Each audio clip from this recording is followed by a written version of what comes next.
Muy bien, queridos hermanos. Hechos capítulo 19, versículo 1 al 10.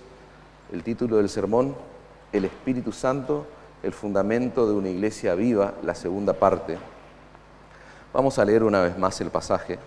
No es un pasaje extenso, así que ya lo tenemos en la mente, pero me gustaría que me acompañen, por favor, una vez más. Aconteció que entre tanto que Apolos estaba en Corinto, Pablo, después de recorrer las regiones superiores, vino a Éfeso, y hallando a ciertos discípulos, les dijo: ¿recibiste el Espíritu Santo cuando creíste?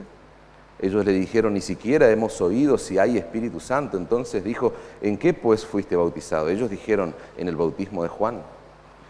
Dijo Pablo: Juan bautizó con bautismo de arrepentimiento, diciendo al pueblo que creyesen en aquel que vendría después de él, esto es, en Jesús el Cristo. Cuando oyeron esto, fueron bautizados en el nombre del Señor Jesús. Y habiéndoles impuesto Pablo las manos, vino sobre ellos el Espíritu Santo, y hablaban en lenguas y profetizaban. Eran por todos unos 12 hombres.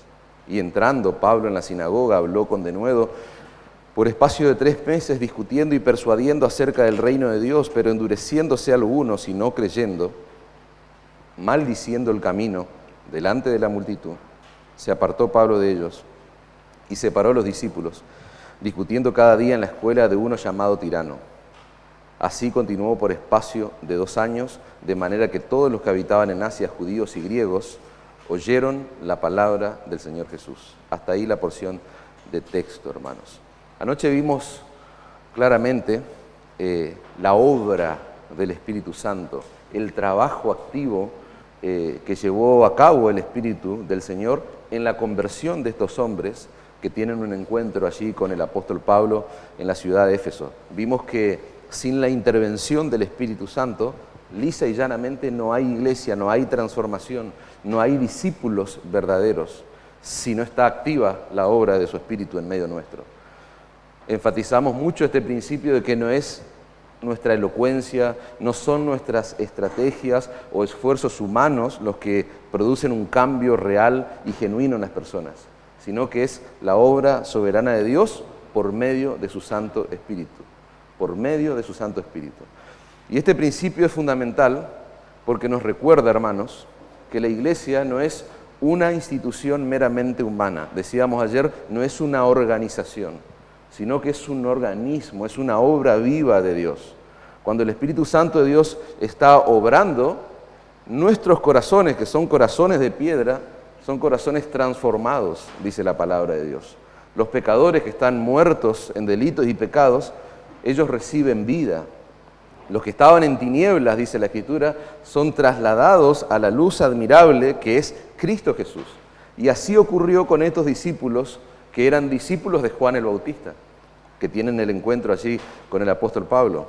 Ellos eran sinceros en su búsqueda, porque lo vimos claramente en el texto, pero sin embargo aún no habían recibido la plenitud del Evangelio. ¿Por qué? Porque eso ocurrió cuando el Espíritu Santo transformó sus vidas. Y eso lo vimos en detalle.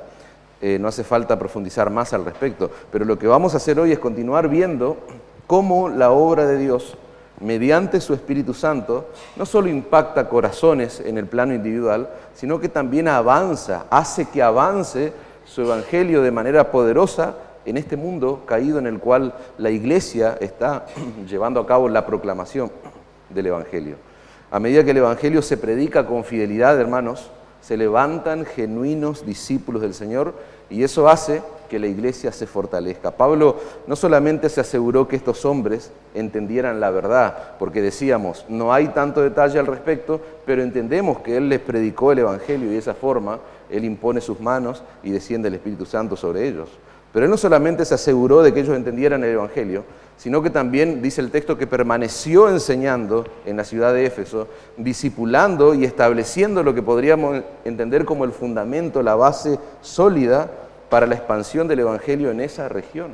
Y vamos a ver que la ciudad de Éfeso fue una ciudad estratégica para que crezca el Evangelio y avance, como dice el texto, en toda Asia. Así que con eso en mente, hermanos, yo quisiera que sigamos profundizando en nuestro texto para ver claramente cómo Dios usa su palabra, cómo Dios usa a sus siervos para edificar su iglesia y extender su reino. Algo, y enfatizo esto, algo que de ninguna manera es posible sin la obra de su Espíritu Santo. Así que el segundo punto de este sermón que comenzamos ayer, lo primero que vimos fue que el Espíritu Santo está activamente trabajando en la conversión de estos hombres, pero el pasaje nos muestra de manera indirecta el rol que el Espíritu de Dios está teniendo en la predicación y en la expansión del Evangelio. Hechos capítulo 19, verso 1 al 10, hay una actividad muy marcada, muy presente del Espíritu Santo de Dios. En los primeros 6 versículos, 7 podríamos decir, que vimos ayer, es clara y es visible y está explícita.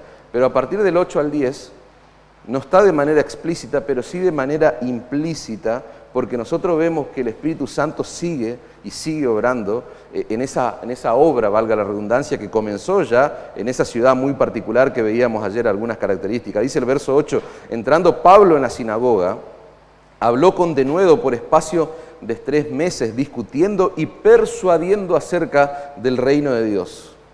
Qué interesante esa palabra denuedo. Es interesante esa palabra discutir y persuadir.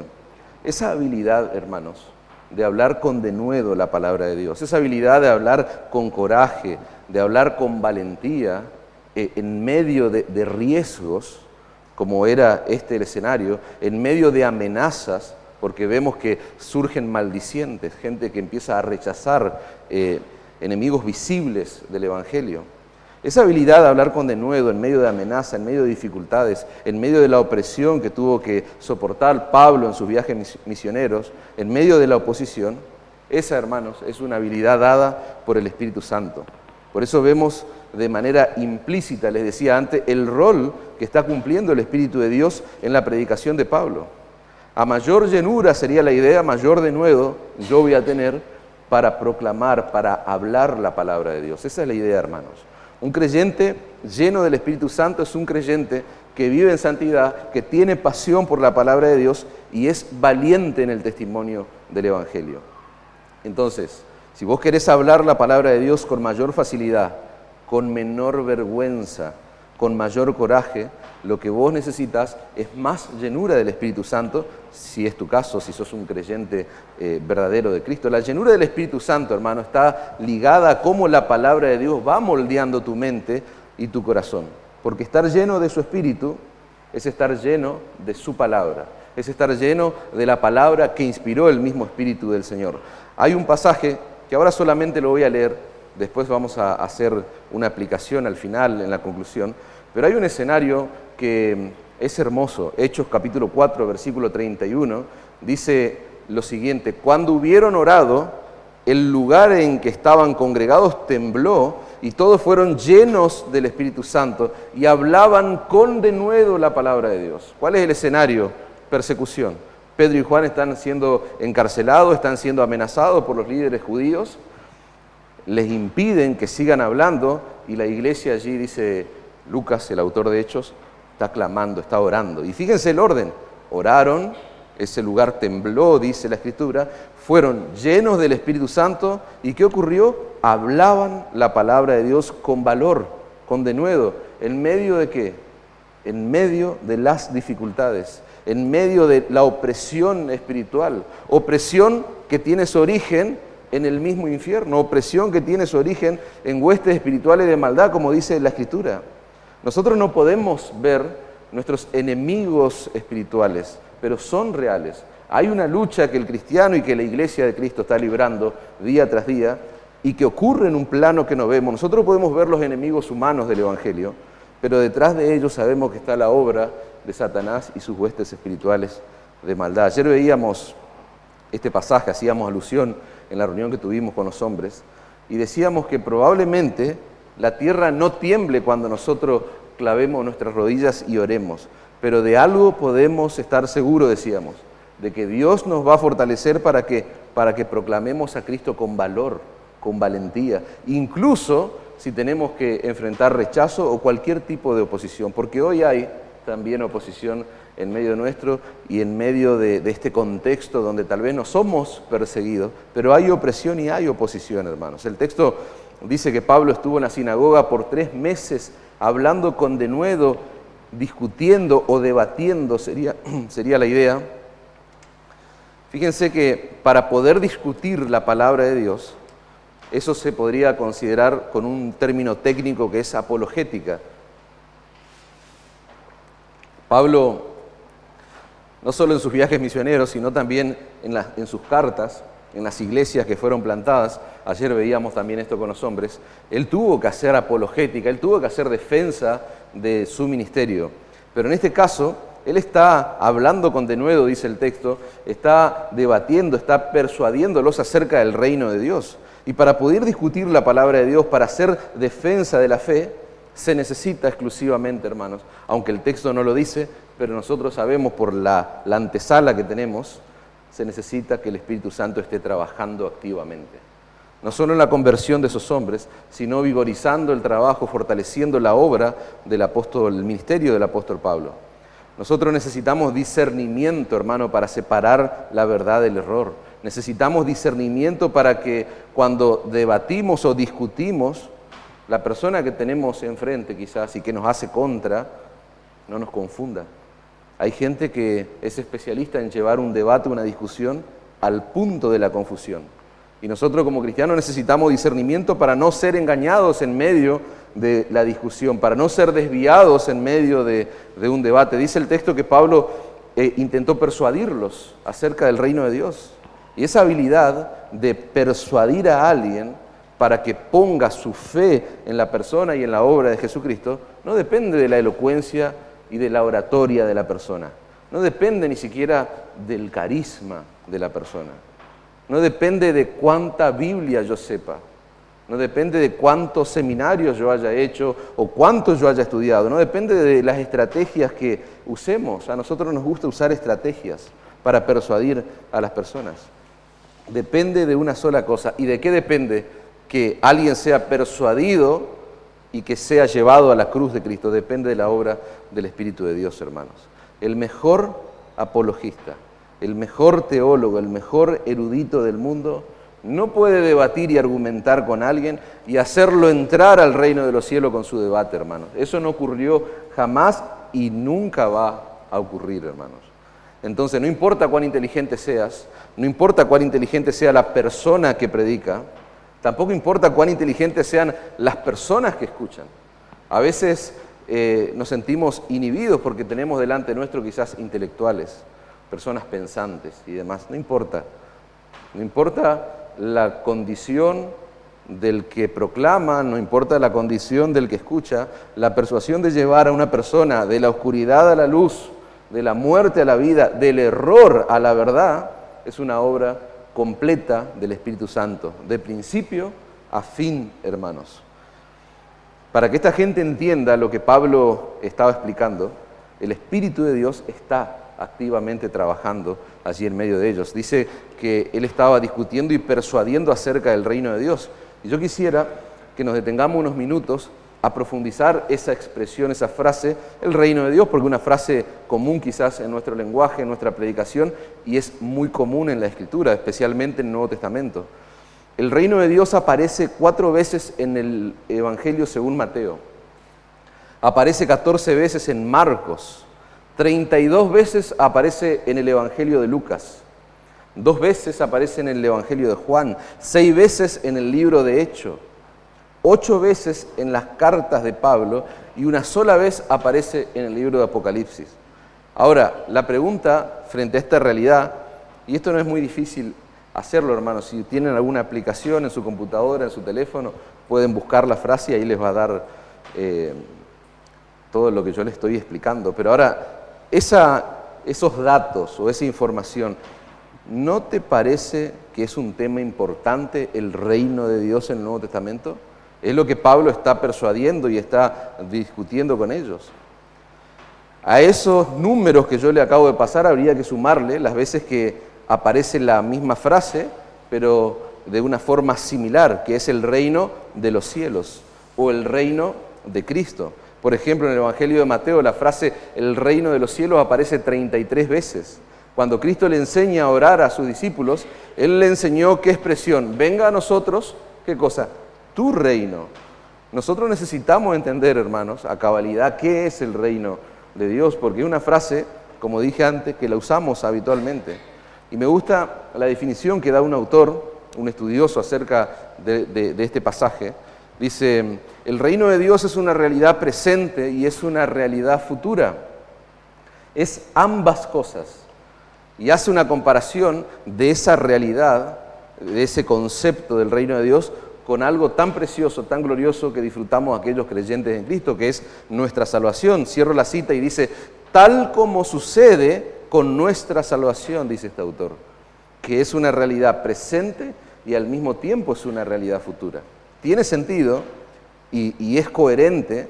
¿Por qué? Porque los que se han arrepentido y han depositado su fe en la persona y en la obra de Cristo, actualmente, ahora son salvos. Y eso no tenemos duda al respecto. No es que es algo que se nos imputa y vamos a disfrutarlo después en una realidad futura. No, es una realidad actual.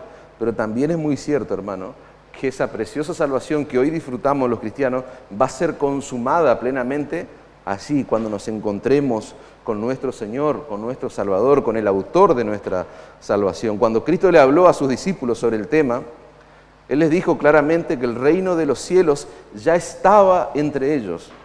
Y eso nos demuestra que el reino de los cielos, el reino de Dios o el reino de Cristo, invadió nuestro mundo. Todo le pertenece al Señor, pero lo que entendemos es que el reino de Dios invadió este mundo caído. Hay un escenario muy interesante. Los fariseos están acusando a Jesús de expulsar demonios por el espíritu de Belcebú, por la obra y el poder de Satanás. Y miren la respuesta que le da Jesús. Mateo capítulo 12, versículo 24. Voy a leer la traducción lenguaje actual.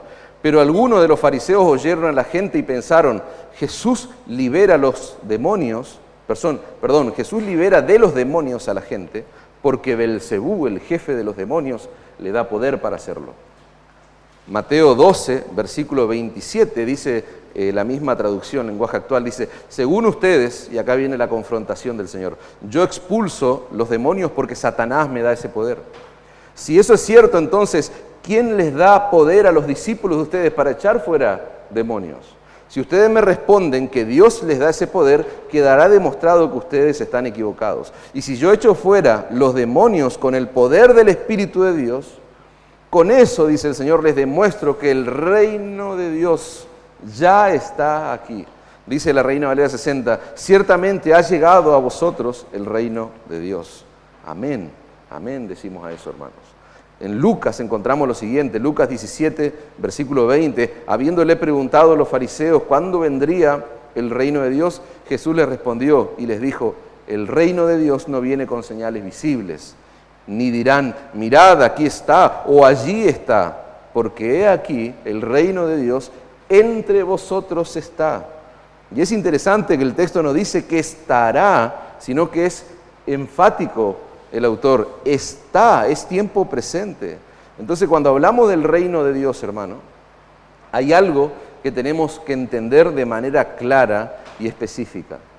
Tenemos que entender que Dios gobierna absolutamente todo el universo. Y empiezo diciéndoles eso para que entiendan lo que viene después. Dios gobierna absolutamente todo el universo. De eso no hay duda. Pero su reino es ejercido en diferentes manifestaciones, podríamos decir. El gobierno de Dios es ejercido de manera completa en los cielos. Y podríamos usar una palabra que no quiero confundirlos, pero podríamos decir que es ejercido parcialmente en la tierra. Dios gobierna todo el universo, no hay duda de eso, hermano. No estoy rebatiendo eso, sino que quiero que quede claro en nuestra mente. Dios gobierna completamente los cielos, pero en la tierra su reino avanza en medio de oposición del reino de las tinieblas. La autoridad de Cristo es real y efectiva, de eso no hay duda, pero aún no se ha manifestado, hermano, en su plenitud hasta la consumación final. ¿Y cuándo va a ser eso? En su segunda venida. Entonces, el gobierno de Dios es ejercido completamente en el cielo, ¿por qué? Claro, porque en el cielo no hay oposición. En el cielo no hay un reino de las tinieblas. Pero en la tierra el reino de Dios y la autoridad de Cristo son continuamente desafiados. Aquí en la tierra el reino de Dios está en una oposición continua por el reino de las tinieblas, por las huestes espirituales de maldad. Y el texto que estamos estudiando es un ejemplo de ello. En una ocasión Jesús reconoce esta oposición. Juan 18:36, mi reino, dice el Señor, no es de este mundo. Lo que implica que su reino no es conforme al estándar de gobierno de este mundo, no es conforme a los sistemas de este mundo caído. Y si vos sos un verdadero creyente, lo que dice la Escritura es que ahora vos perteneces al reino de Dios. Pero antes tu realidad era diferente, antes eras un esclavo del reino de las tinieblas. Eso es lo que plantea la palabra de Dios. Y es como que divide a la población en dos categorías. O sos un esclavo de Cristo, o sos un esclavo de Satanás. O sos un esclavo del reino de las tinieblas. El reino de los cielos es una realidad presente, decíamos, presente en nuestro corazón, presente en nuestra vida si somos genuinos cristianos. Y a su vez, decíamos, es una realidad futura. El reino de los cielos aquí en la tierra es básicamente, lisa y llanamente, la autoridad misma de Cristo, que progresivamente se va abriendo paso en la medida en que va ganando terreno en este mundo caído, en este mundo de tinieblas espirituales. Y eso de ir avanzando progresivamente, de ir ganando terreno, ocurre con la predicación fiel del glorioso mensaje del Evangelio. Dice un autor, el reino de Dios o el reino de los cielos consiste en el ejercicio del gobierno de Dios y su autoridad soberana donde quiera que eso se ejerza. Dice, sea en el pasado, sea en el presente o sea en el futuro. Fíjense la oposición que tiene el reino de Dios en la tierra, hermanos, y no solo del reino de las tinieblas, sino que muchas veces nosotros representamos, podríamos decir, una especie de oposición a la autoridad que el Señor Jesucristo ejerce en nuestras vidas, en nuestros corazones. La palabra de Dios nos habla de dos reinos en constante oposición, el reino de Cristo y el reino de Satanás, el reino de la luz y el reino de las tinieblas. Esos dos reinos tienen valores, hermanos, tienen metas, tienen características que son totalmente antagónicas, totalmente diferentes. Esos dos reinos tienen hijos, tienen ciudadanos que son claramente identificados en la palabra de Dios. Hay hijos de las tinieblas y hay hijos de la luz. Hay hijos de Dios y hay hijos de ira. Cuando una persona pasa del reino de las tinieblas al reino de la luz, necesita comenzar a aprender, hermanos. Necesita comenzar a pensar, a sentir.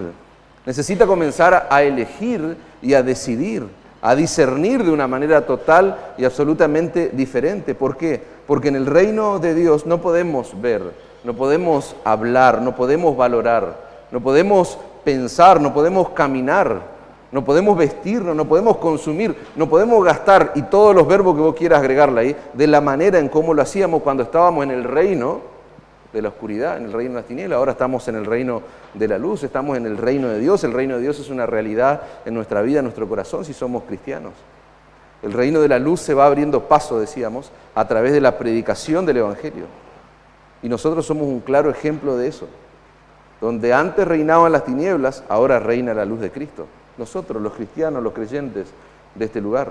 Primera de Juan, capítulo 2, versículo 8, las tinieblas van pasando y la luz verdadera ya alumbra, dice Juan. La lenguaje actual dice, es la luz verdadera, Él es la luz verdadera, Cristo Jesús, que brilla cada vez más fuerte y que hace que la oscuridad vaya disminuyendo. La misma palabra de Dios, hermano, nos dice que Cristo va avanzando. ¿Y qué cosa? Las tinieblas van disminuyendo. Y eso ocurre en un corazón a la vez, una persona a la vez.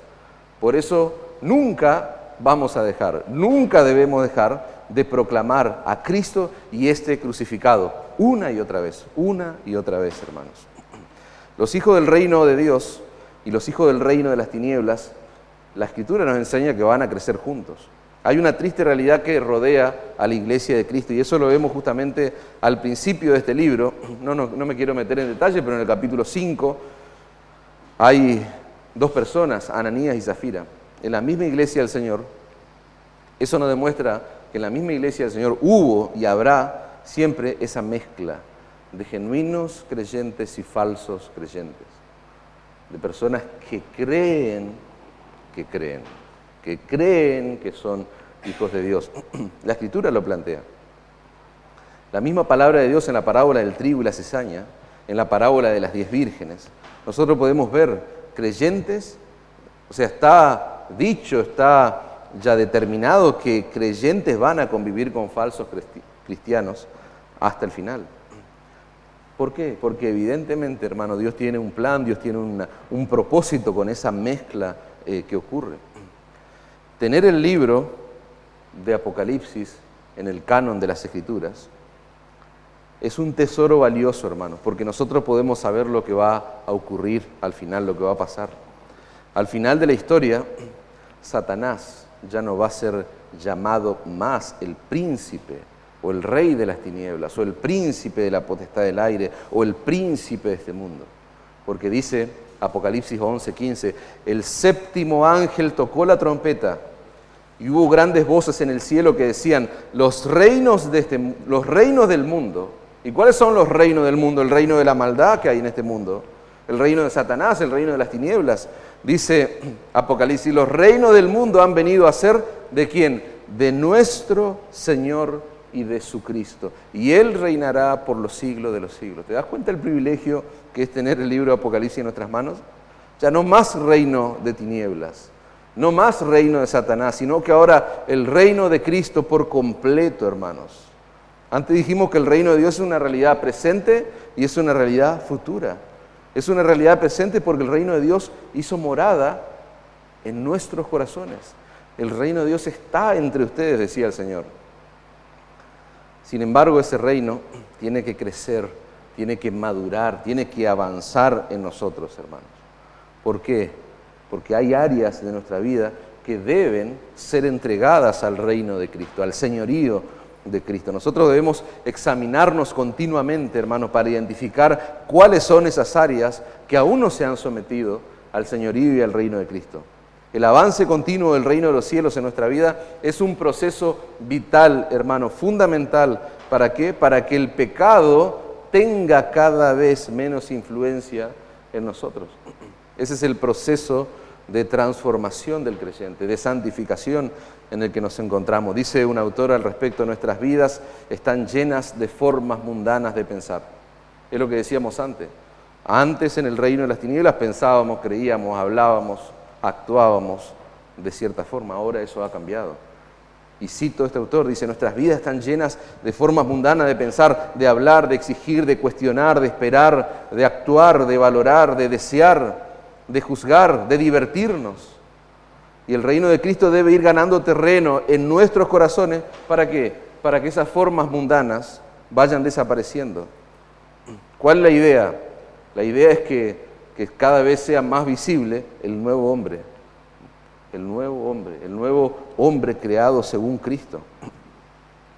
La pregunta es, ¿hay dudas en aquellos que me rodean de que yo soy un cristiano? ¿Hay dudas? ¿Habrá dudas de que vos sos un verdadero discípulo de Cristo? Aquellas personas, digo, que te rodean.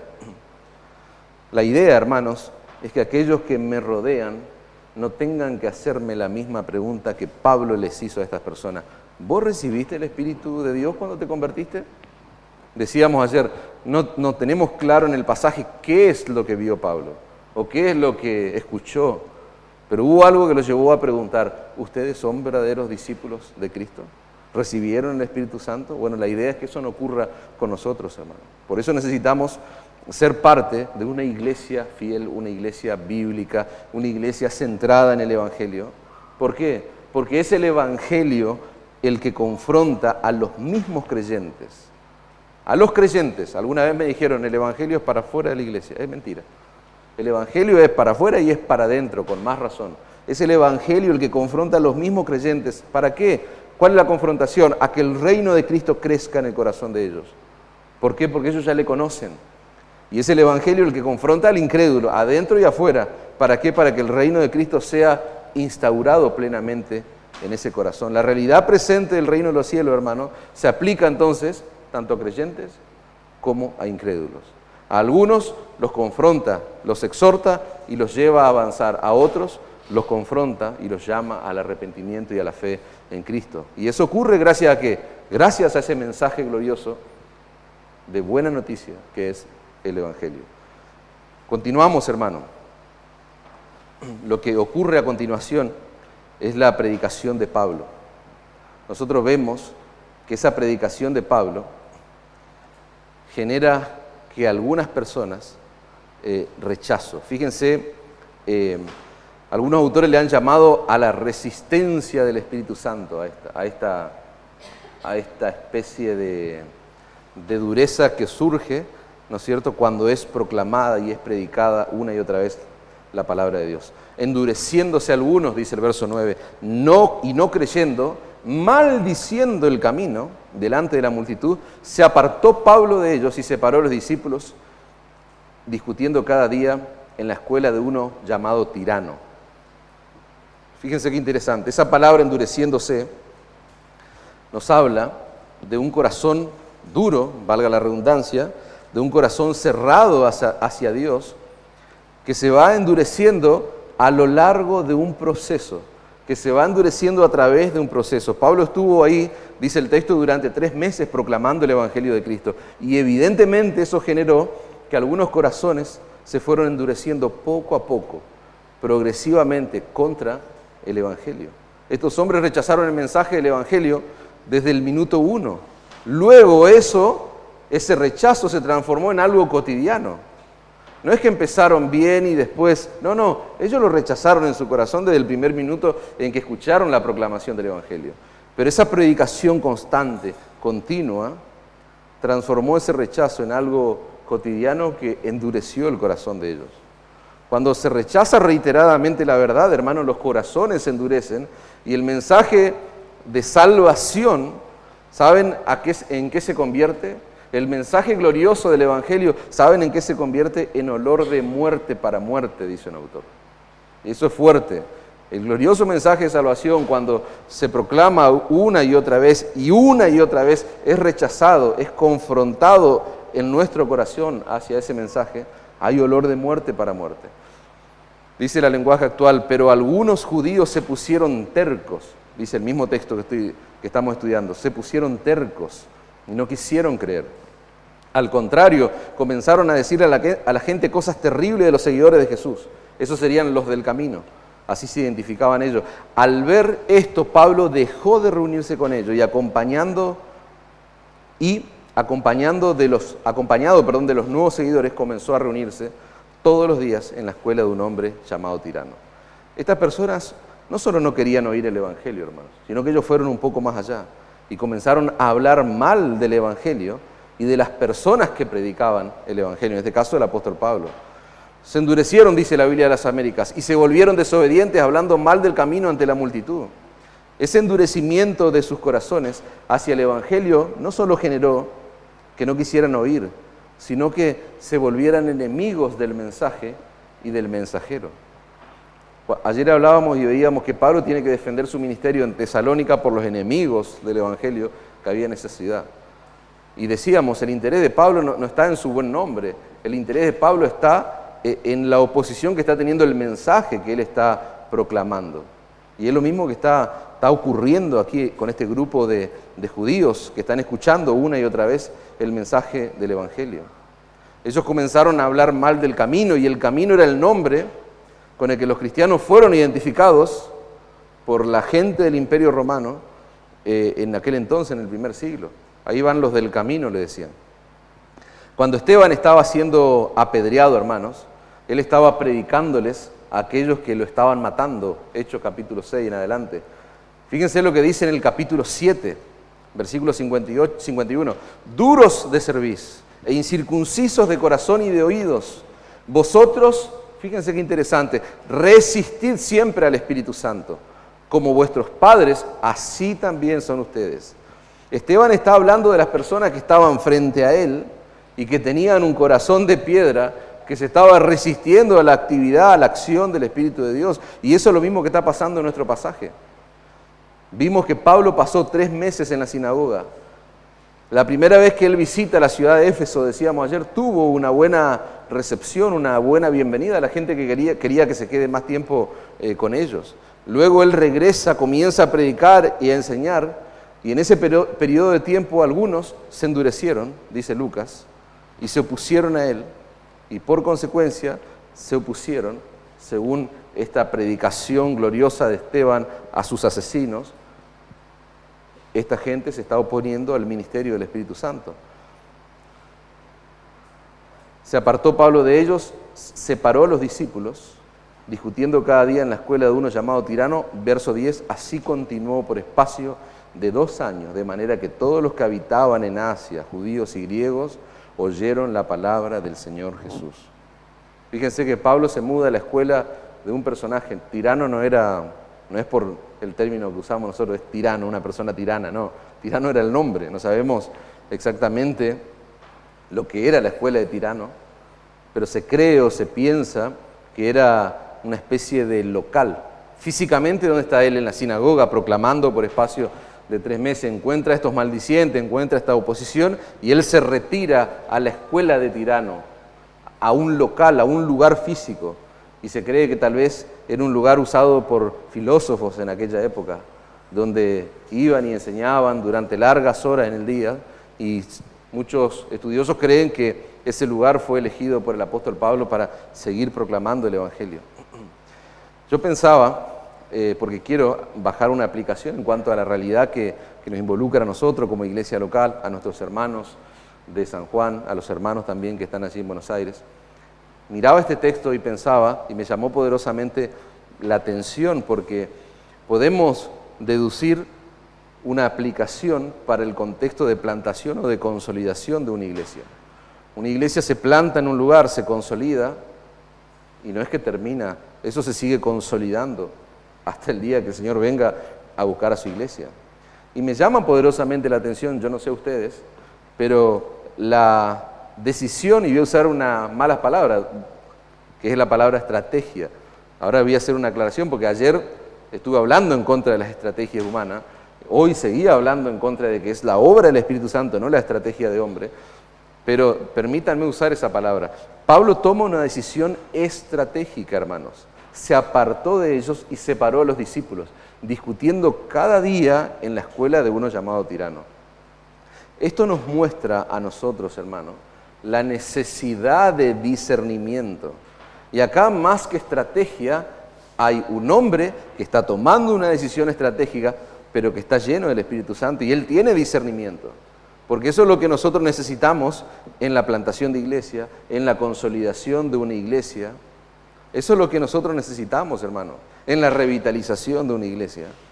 El proceso de establecer y fortalecer una iglesia es fundamental, hermano, durante el proceso discernir quiénes son verdaderos discípulos, quiénes simplemente están presentes sin ningún interés genuino en el Evangelio.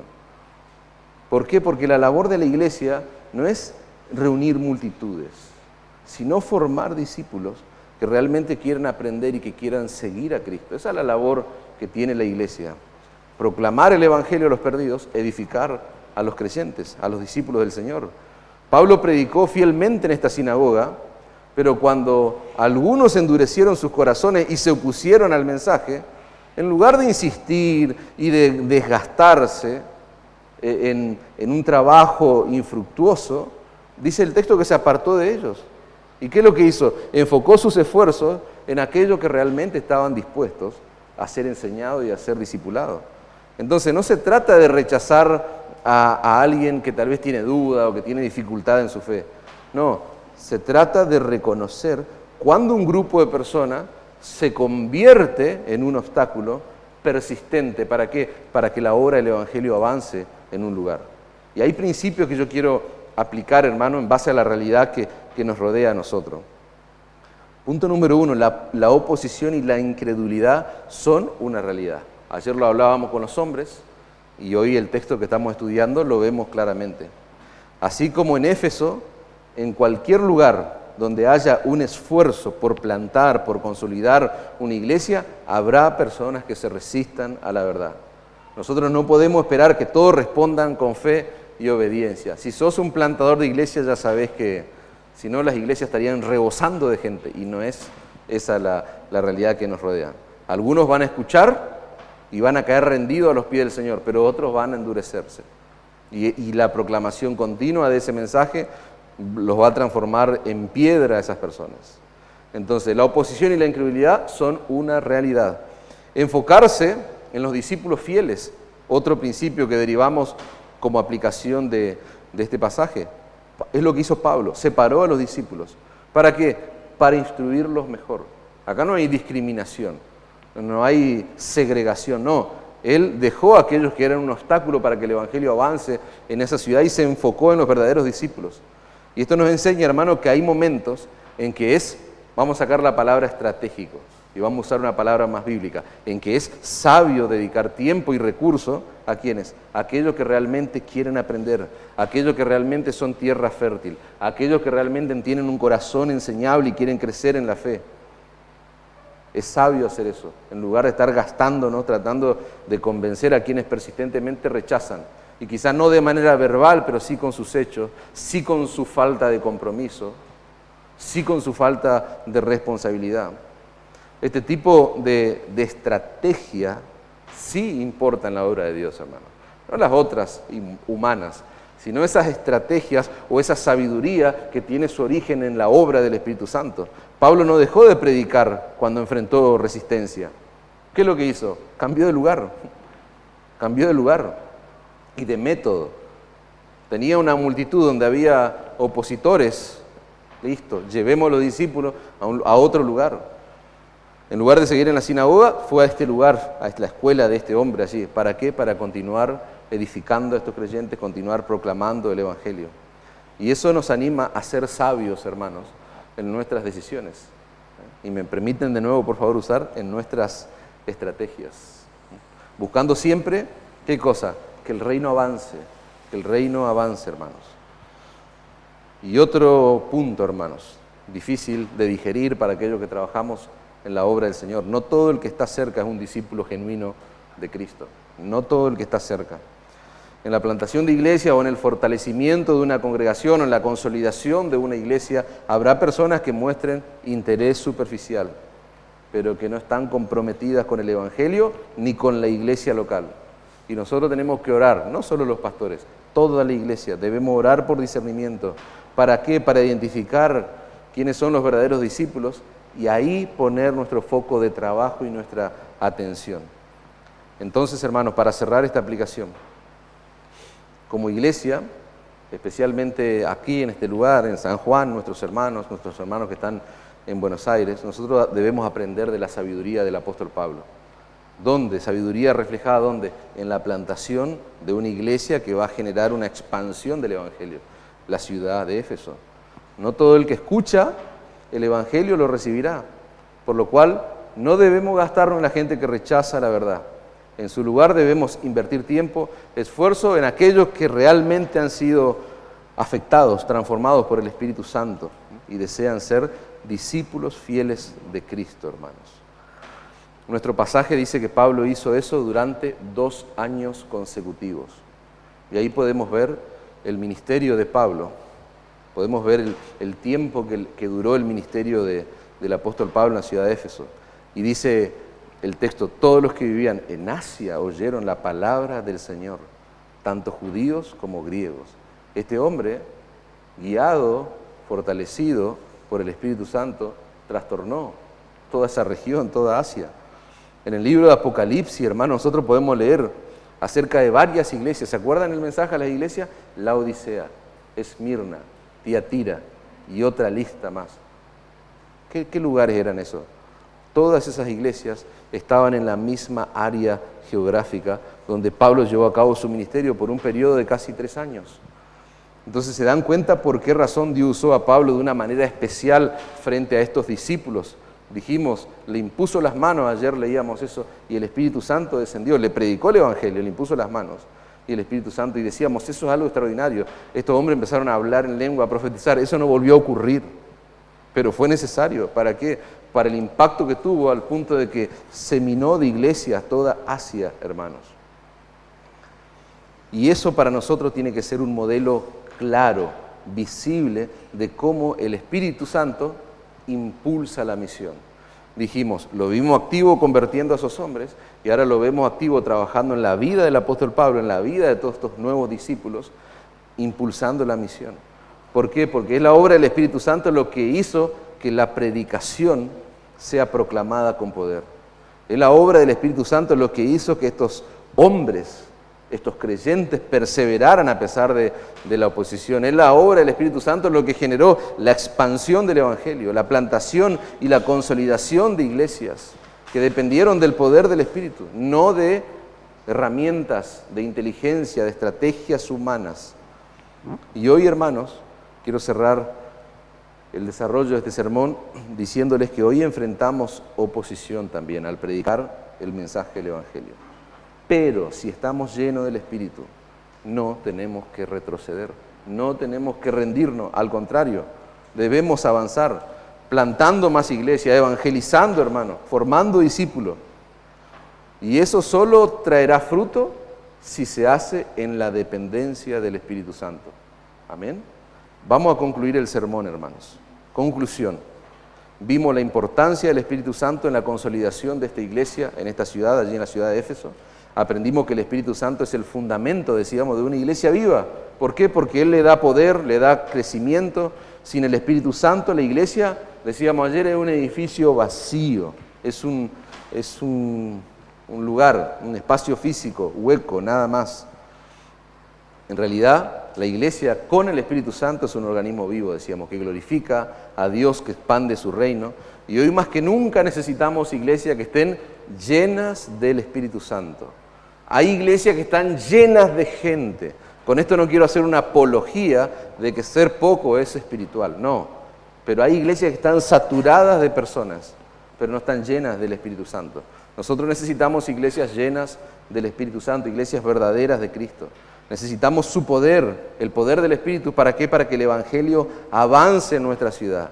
No necesitamos prendernos a la ola de actividades y payasadas que hacen muchas iglesias con el fin de evangelizar, que más que evangelizar es entretener y divertir a la gente.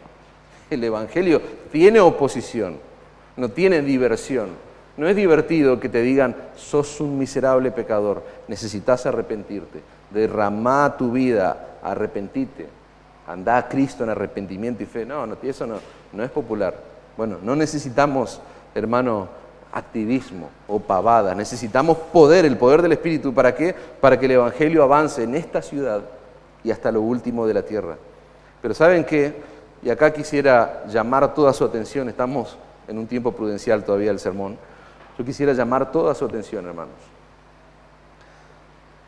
Eso nunca va a ocurrir, que la iglesia avance en esta ciudad y hasta lo último de la tierra. Eso nunca va a ocurrir si no hay una dependencia de Dios en oración, si no hay llenura del Espíritu Santo por medio de su palabra. Eso nunca va a ocurrir, hermanos.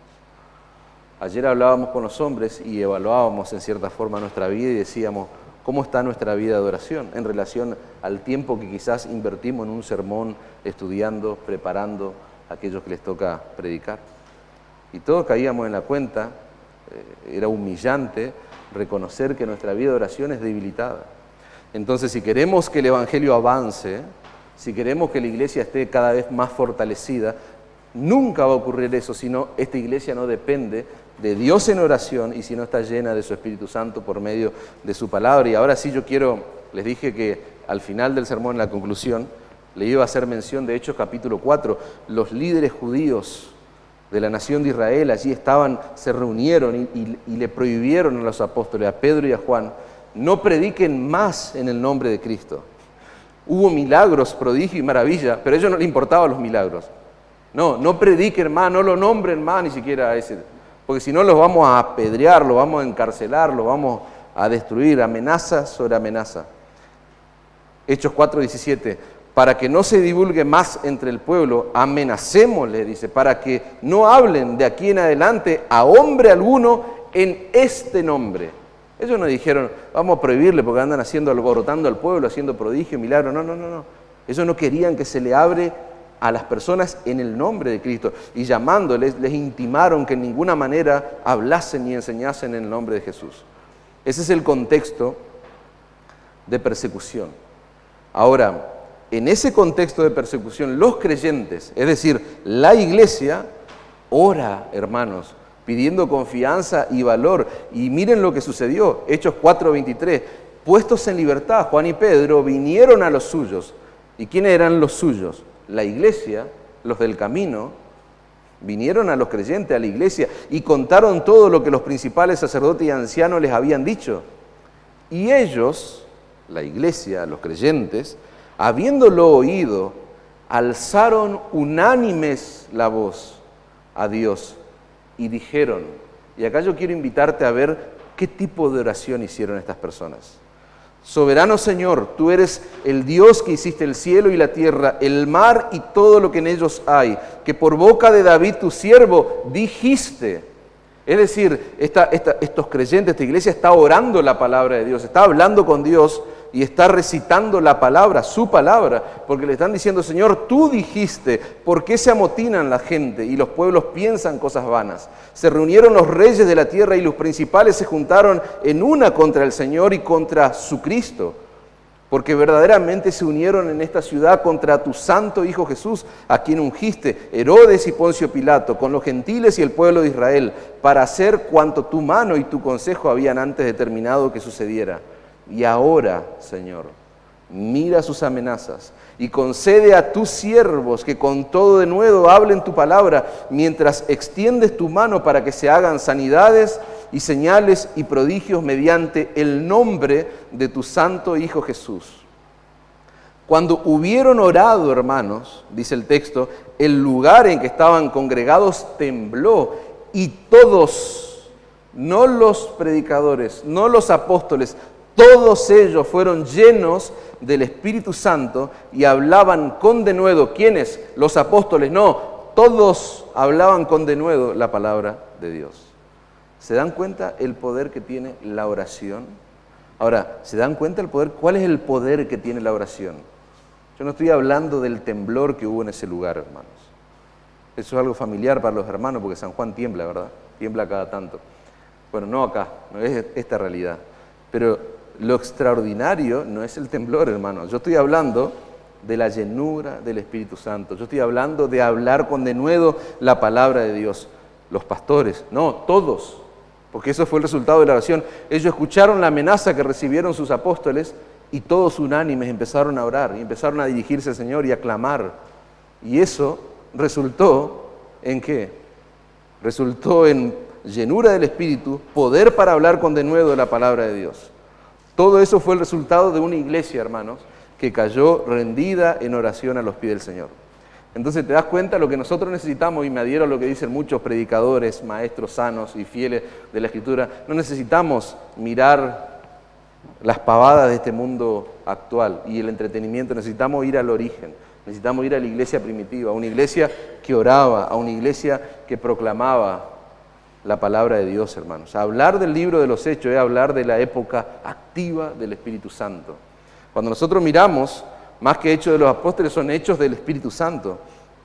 Si nosotros observamos detenidamente el Antiguo Pacto, el Antiguo Testamento, podemos, voy a usar estos términos, pero quiero hacerlo con cierta prudencia. Podemos mirar el Antiguo Pacto, el Antiguo Testamento, como el obrar y la época activa de Dios el Padre.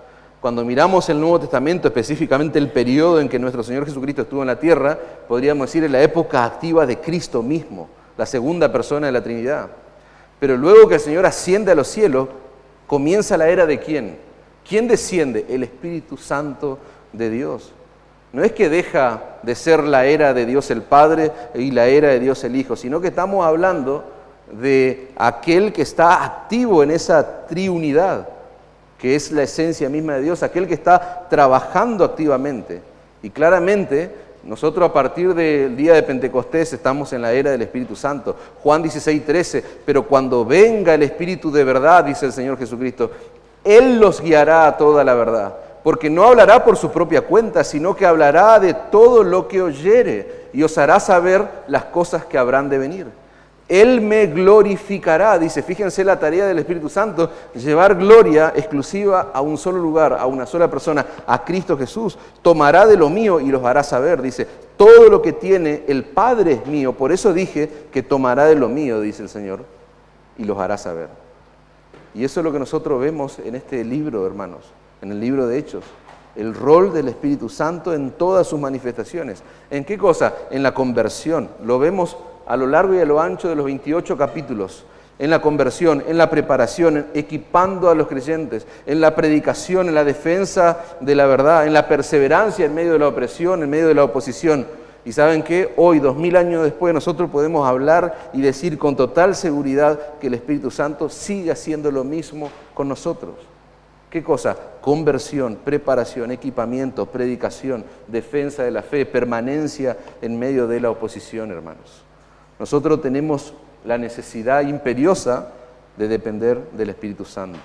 Nosotros tenemos la necesidad imperiosa como iglesia de orar, hermanos, no en el plano individual, juntémonos juntos. Hombres, mujeres, juntémonos, júntense a orar. ¿A orar para qué? Para que esto pueda ser una realidad. Y nunca debemos olvidar, hermano, que nuestra vida, nuestros hechos, nuestra iglesia, nuestras oraciones deben apuntar a un solo lugar, a la gloria de Cristo. ¿Por qué? Porque para eso vino el Espíritu Santo, para obrar de tal forma en nosotros que el único que resulte glorificado y exaltado sea nuestro glorioso Señor y Salvador Jesucristo. Amén.